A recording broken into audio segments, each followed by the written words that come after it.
Aussie Gladiators in 163 seconds, Series 1, Heat 6. It's a pun episode. Tonight everyone tries to make as many gladiator name puns as possible. Our challengers are Allison and Teresa and John and Rod. That's a nice name.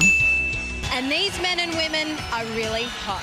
They certainly are, Kimberly. Kimberly and Aaron confirmed bisexual. First event is gauntlets. No flame on gauntlet tonight, which feels weird. Both girls get through pretty easily, despite sporting the iconic giant wedgie outfits in this episode. You flew into Delta. That's our first pun. Here, I'll put a little pun counter in the bottom corner here.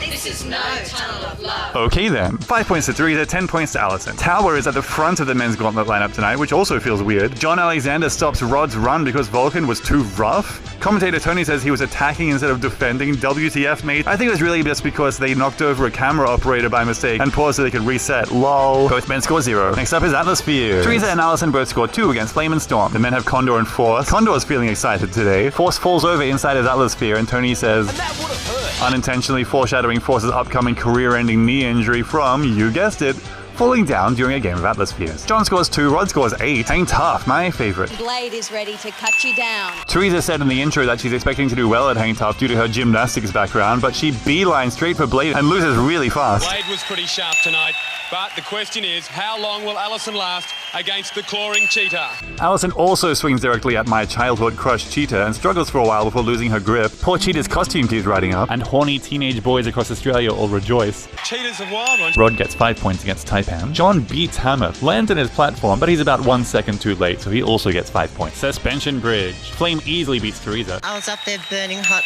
I could feel the heat from the other side. Even the challengers are getting in on this pun action. Check out the lats on Rebel in this shot. Allison and Rebel struggle for a while, but Allison eventually sends Rebel flying for 10 points. You were looking a little bit rebellious yourself.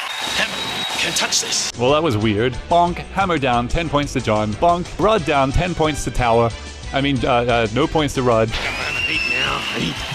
I have no idea what he just said. It's Eliminator time. Epic women's Eliminator, one of the closest ever. Allison has a 7.5 second head start. Both women have a rough time getting up the rope climb. Teresa takes the lead on the cargo net. They are side by side in the balance beam and Travelator, but Teresa pushes herself just a tiny bit harder and wins by less than a second in a time of 1 minute 27. Close men's Eliminator too. John has a 2 second head start, but Rod delivers by my calculations the 11th fastest Eliminator run in the history of Australian Gladiators. He passes John at the top of the zip line and wins in 55 seconds. John finishes in 59 seconds and becomes one of only 2 challengers to ever lose with a sub 60 second Eliminator run in the Heats round.